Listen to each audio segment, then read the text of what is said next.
over me? Me? I don't ever slow up, no I don't take shit. I got no love for the fakeness. If you wanna play tough and wanna hate this, I'll always show up. Seriously, is there anything better on the internet than that Tobias Harris over me video? All right, on today's NBA Rundown, we are going to talk about Shams' report, which has Jimmy Butler officially being on the trading block as the Miami Heat have decided they are willing to part ways with one Jimmy Butler. I don't know, maybe there could be a Tobias Harris reunion in Detroit.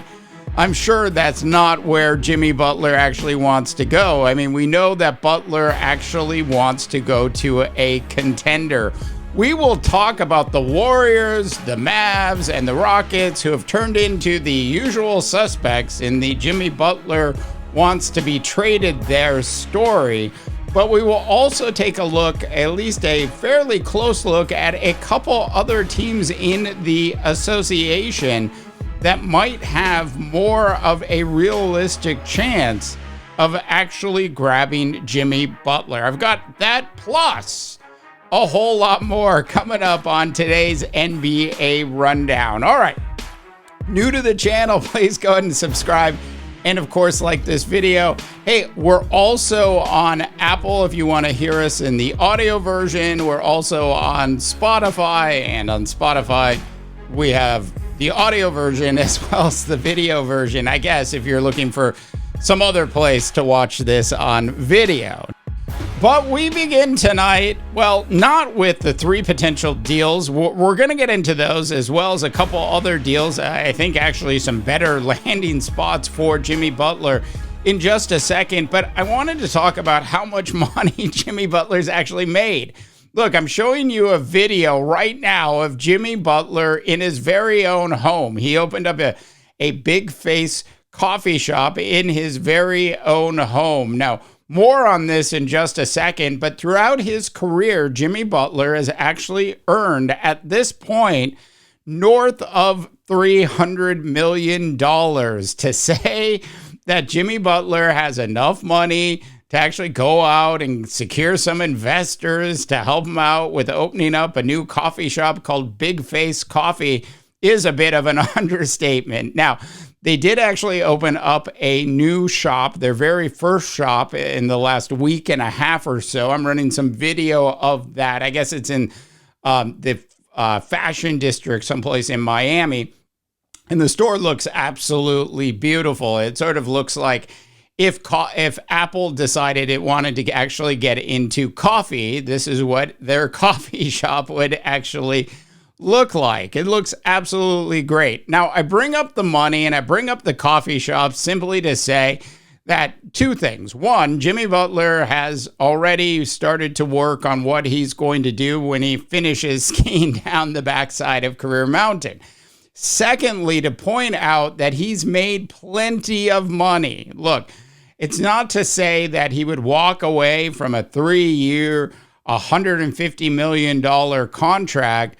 But if Jimmy Butler truly wants to win a ring, truly wants to actually go to a contender, not just for the second half of this season, but for next season and beyond, he's going to probably need to take less money to actually do it. I mean, think of James Harden, who's making $30 to $35 million a year. I think that's sort of the going rate for those basketball players who are not always available, not always so durable anymore, and are sort of skiing down the backside of the Career Mountain, but still really good. And that's what Jimmy Butler is at this point. Now, in terms of the three trades that you've heard everybody talk about in the past, includes the Warriors, the Mavericks, and the Rockets. Now, I want to start with the Rockets, and with the simple note that I hate to see the Rockets actually break up the young team. If there's a way for them to not break up the young team in any real way, then I think that certainly makes a lot of sense. I'm putting a potential trade up on the board here for you right now. So Dylan Brooks, Steven Adams, and then Jabari Smith Jr. Now, they can't trade Şengün, and they can't trade Jalen Green this year because they both signed extension contracts during the offseason. So their hands are tied with those particular pieces, at least during this regular season.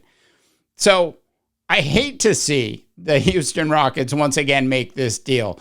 For me personally, I would love to see what this Houston Rockets team can do as is, maybe add a couple other pieces, but not blow it up with a Jimmy Butler style deal where you have to give up a ton to get him.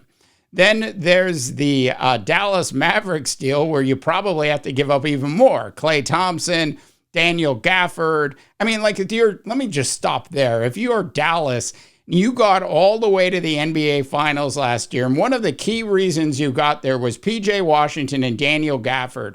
Why go ahead and break that up at this point? You can see the other players listed as well. But when you think about what makes the Dallas Mavericks so dangerous is their ability to play both big and small. We've talked about that extensively in the last week. And I can tell you that I hate to see the Dallas Mavericks actually make this Jimmy Butler trade. Now, if they can get Jimmy Butler for a couple draft picks and a player to be named later and not give up what I have in front of you, then go do it. But that's not realistic with how the actual NBA salary cap works at this point.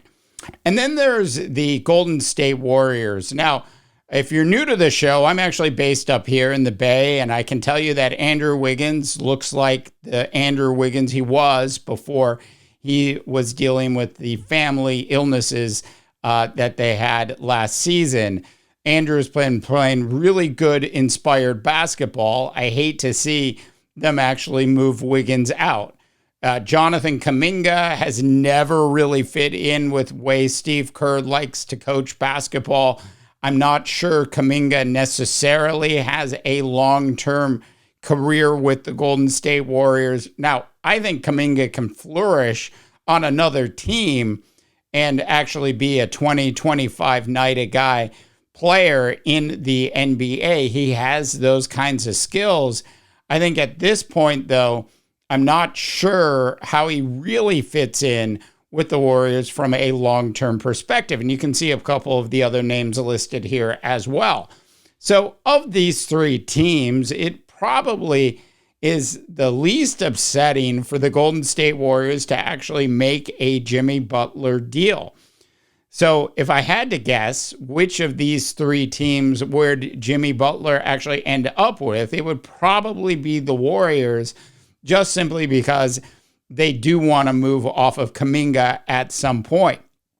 Now, they would be getting older, and we know what it's like to have basketball players who are older. And so you're not always, with a lot of players, you're not always getting that availability. You're not always getting that durability as well.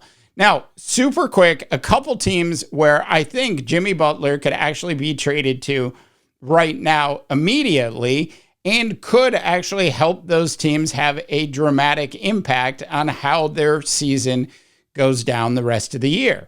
Now, the first team I want to mention is the Denver Nuggets.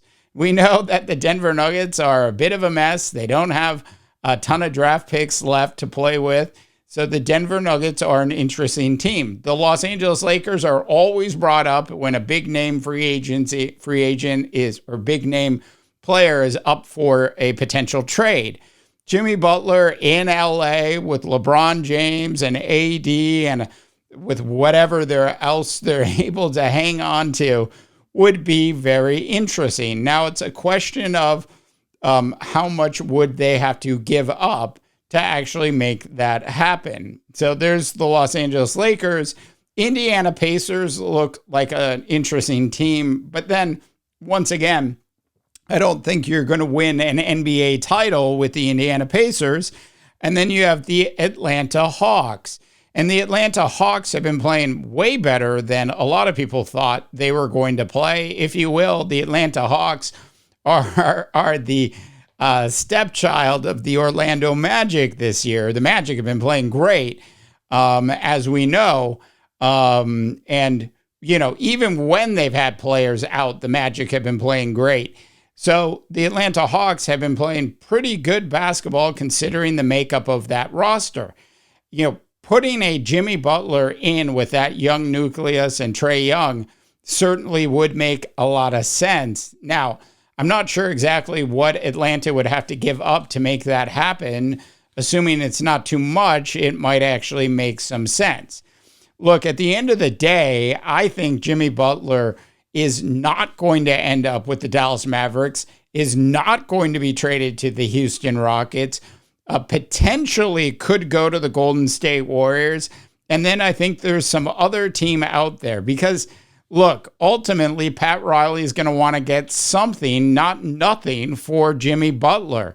And in order to do that, he'll probably want to have that done before the trading deadline. All right, I'd love to know what your thoughts and opinions are on this topic.